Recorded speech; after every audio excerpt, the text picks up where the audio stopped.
Good morning. Welcome to today's episode of the Sports Break here on RBNTV.tv. I'm your host, Renee Washington, and joining me to talk all things NBA is co-host Jonathan Stroud. Now, we have to get into our final two divisions of the NBA, starting with the Pacific out west. And there are a lot of changes going on, as we've been talking about the last few shows, additions, teams, players that are being moved around. So starting with the Clippers, who are currently sitting in a pretty good spot in the Pacific. They still have Blake Griffin, they still have Bryce Johnson, Wesley Johnson, DeAndre Jordan, and Austin Rivers. We can't forget Doc's son.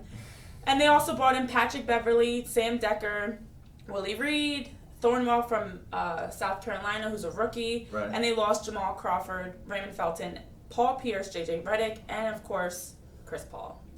Yeah, Chris Paul, the big loss there. They actually got off to a nice hot start, but they dropped their last two now. And, it was that friction there between CP3 and Doc Rivers' son. Didn't really know what was going on. A lot of drama behind the scenes there. But they kind of rebounded kind of nicely. Patrick Beverley, like the human pit bull out there, always starting trash and talking to people. Picked up Lonzo 94 feet for their game, their opener.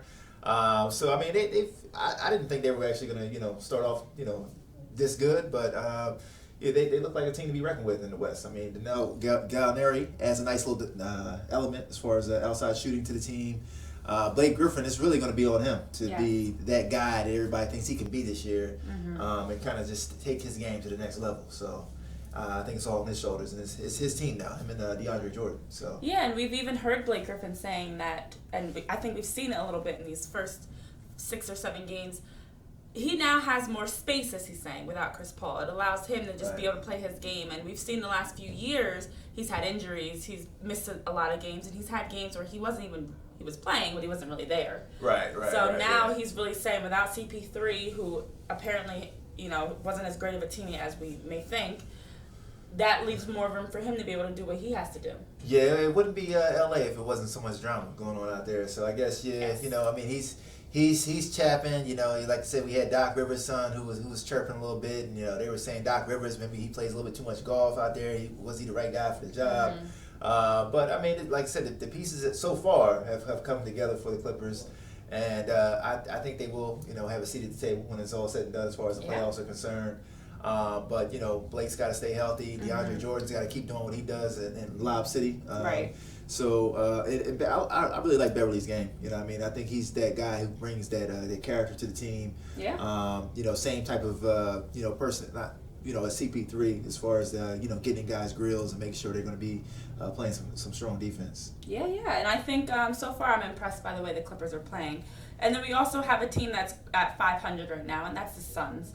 So with the Phoenix Suns, they had brought in Josh Jackson, Davon Reed, who's a Jersey native, Troy Daniels, and they lost Barbosa, Millsap, and they still have Eric Bledsoe, Devin Booker, Tyson Chandler, Brandon Knight, Tyler Ulis. Those guys. I don't ever have Bledsoe for long. He's the guy, the odd man out. They basically told him, pack your bags and go home. We'll deal with you once you trade it. So, I mean, these guys look like Phoenix Suns were going to be in turmoil after the first couple of games, and one of the worst teams in the league. But they're another squad that's kind of rebounded kind of nicely now. They're 4-4. Just had a nice big win last night. Devin Booker, who's everybody's darling, after having that 70-point game last year. So, I mean, they got Josh Jackson, who I wanted the Sixers to take, but, they've got some young pieces, like I said, between Devin Booker, Josh Jackson, the big man, his name's escaping me right now, but Tyler Ulis, it's nice, some nice building blocks there for Phoenix. Yes, definitely one of those teams that we've talked about before where they're going to really struggle with getting in because they're in the Western Conference. Yeah. So even though they are looking a lot better this season, and I think, as you mentioned, they're not a bottom team like you would have predicted. Right. But so far, 8 games in, they're doing well. It's just they're also in the Western Conference. Yeah, I mean, it's still early. I think even in the East, they probably wouldn't be making the playoffs. Yeah. But, they're just looking to have a bounce back year and, probably another year in the lottery. Maybe pick up a free agent next year and then kind of, make a playoff surge. But I love Devin Booker. Josh Jackson, I've always been a fan of him. Yeah. So they got some good foundational players there. Yeah, definitely excited to see how those young guys step up this season.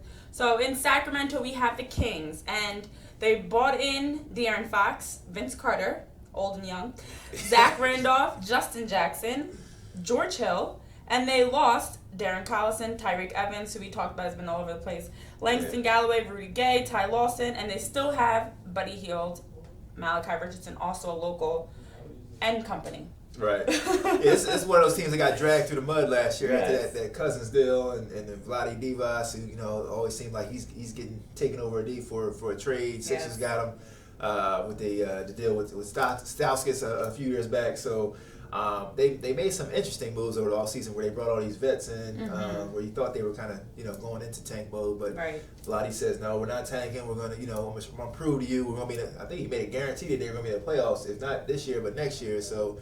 Or else he said you can fire me. So I've never heard that before. But they have another team that I like. I like De'Aaron Fox. The road runner. That dude. If you've not seen him play, he's just lightning fast out there. Buddy Hield. He kind of showed at the end of last year that he can play in this league. And then Zach Randolph. If he can get his drug deals in place, he's got some off the court issues going on, but. Sacramento's going to be another probably one of those bottom teams. I don't expect much from this year. Yeah, they had a good competitive game against the Pelicans, which was exciting to watch them playing against former King DeMarcus Cousins. But I do think Vince Carter stepping into that role as being the veteran leader. You see him on the bench cheering. You see him encouraging the guys, talking to guys. Yeah, he's been in the league longer than I've been alive, basically. But I do see De'Aaron Fox is so soon early in the season, he already has so much confidence in how he plays. Yeah. And that's him still in transition mode, which is exciting because from there he can only go up. Yeah, Kings fans be excited. De'Aaron Fox he's a player. Yes. I like this game. Yes. Absolutely. So switching gears to another rookie that obviously has eyes on him all over thanks to his dad, but the Lakers. We have Corey Brewer still there, Luol Deng, Tyler Ennis, Julius Randle, Brandon Ingram, Jordan Clarkson. They lost some players, Timothy Mozgov, D'Angelo Russell, Metta World Peace, Nick Young, who went to the Warriors, and they brought in Bogut, Josh Hart from Villanova, Brooke Lopez, and of course, Lonzo Ball and Kyle Kuzma. Yeah, don't leave him out. Can't leave out Kyle. He's like the darling around here. But big baller brand Lakers. They've gotten off to a nice little start as well. Lonzo, he's kind of had the target on his back like we thought he would. Expected. It's his pops put it on him, and give kudos to him. He's kind of handling it pretty admirably as far as taking on the challenge from these other teams. Yeah. But the Lakers, they're still a couple years away. Brandon Ingram, he's gonna have to step up this year and kind of turn his game to the next level. Alonzo, though, just watching him play, you can definitely see why they took him with the second pick. The guy that he's a magician when it comes to the basketball and passing and all that good stuff. So he definitely has a skill set. It's going to take some time for the team, though, like it is for all young teams. So hopefully his dad doesn't get in the way too much. But I don't think that's going to happen. So I will say so far. LeVar has been saying different things like they're going to beat the Wizards, the Lakers aren't going to lose twice in a week. He has been right about some of the things he's been saying. The Lakers and Lonzo Ball, despite his awful first game, has been playing well. He's almost had a triple-double a couple games. He is actually, so far, living up to what his dad has been saying. So you can't fault him on that. He's no Ben Simmons, but, he's doing well. He's all right, So our final team of the Pacific and the final team of the West, we have to go with the Golden State Crybaby Warriors. And obviously they still have a lot of the same guys. They did bring in some players in Jordan Bell, the rookie, Nick Young, and they lost Matt Barnes, James McAdoo, but they still have, starting with JaVale McGee, Kevin Durant, Draymond Green, Steph Curry, Klay Thompson, Andre Iguodala. Yeah. Those pieces are all still there. Yeah, the rich got richer. They got Swaggy P out there, who's known to be a great shooter when it left open. And on this team, he's always going to be open because there's shooters all around the court. Surprisingly, they're 5-3, so they've kind of came out the gates a little slow. But I think that's just all part of the beginning of the season. Attrition, just trying to get their legs under them. What can you say about the squad? They're pretty much, you can almost pencil them in for the Western Conference Finals at the very least.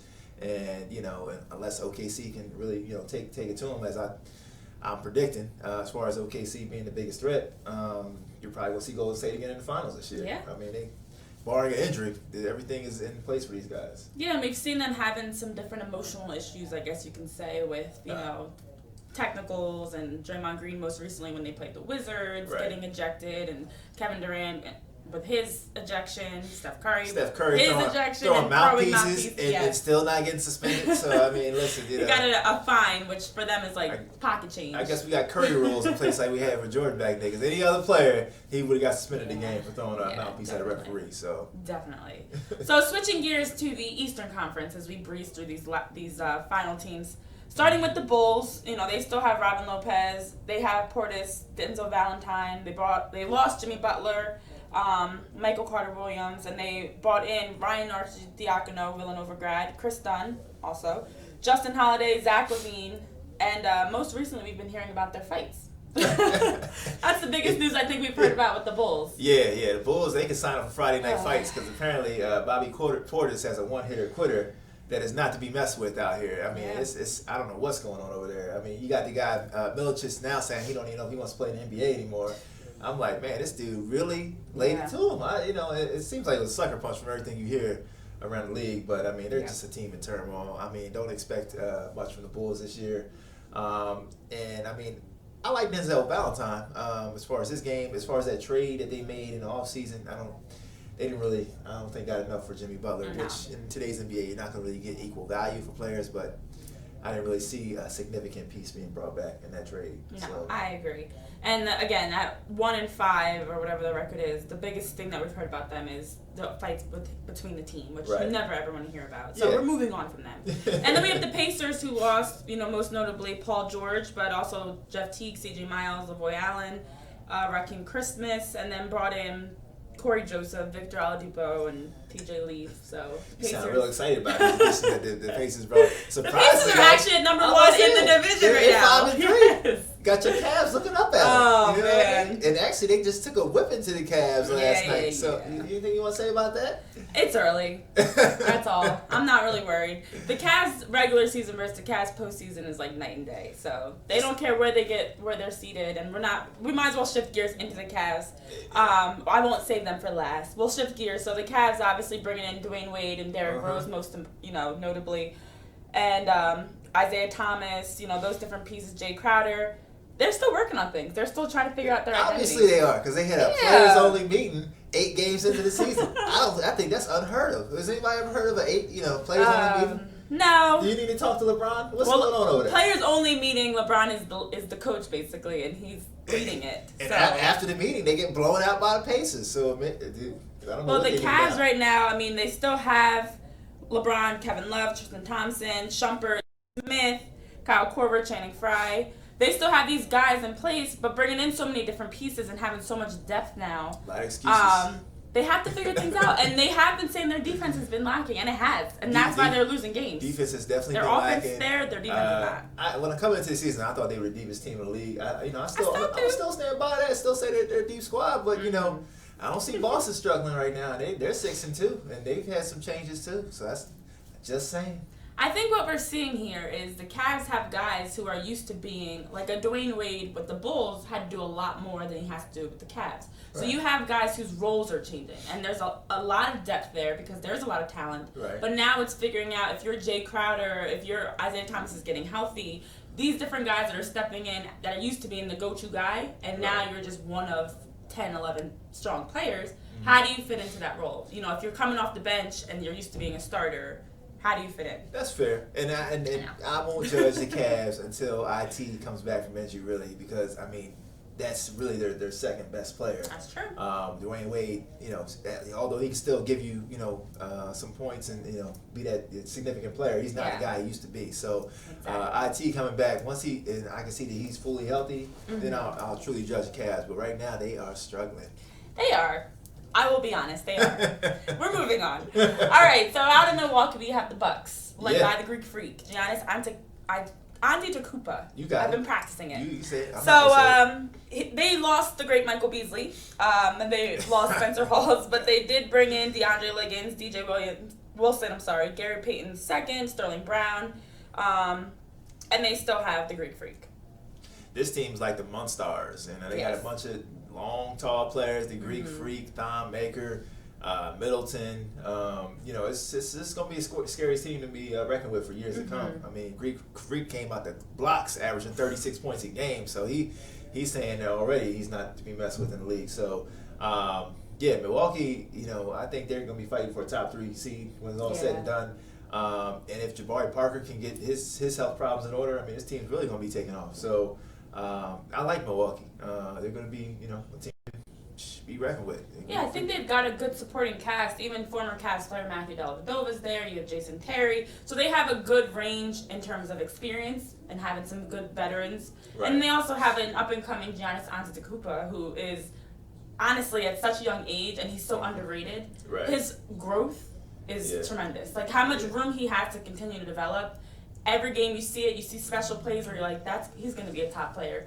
Maybe this season. I mean, I'm predicting. And they even have the former Rookie of the Year from last year in Malcolm Brogdon. So I think with such good young talent, they are definitely a team to watch out for. Yeah, I don't know what they're feeding these young boys. Between him coming up and now I'm seeing Ben Simmons, who's 7 foot, who has a handle like a point guard. I mean, I don't know what's going on in the food nowadays. But the league is becoming more of like the LeBron Jameses of the league.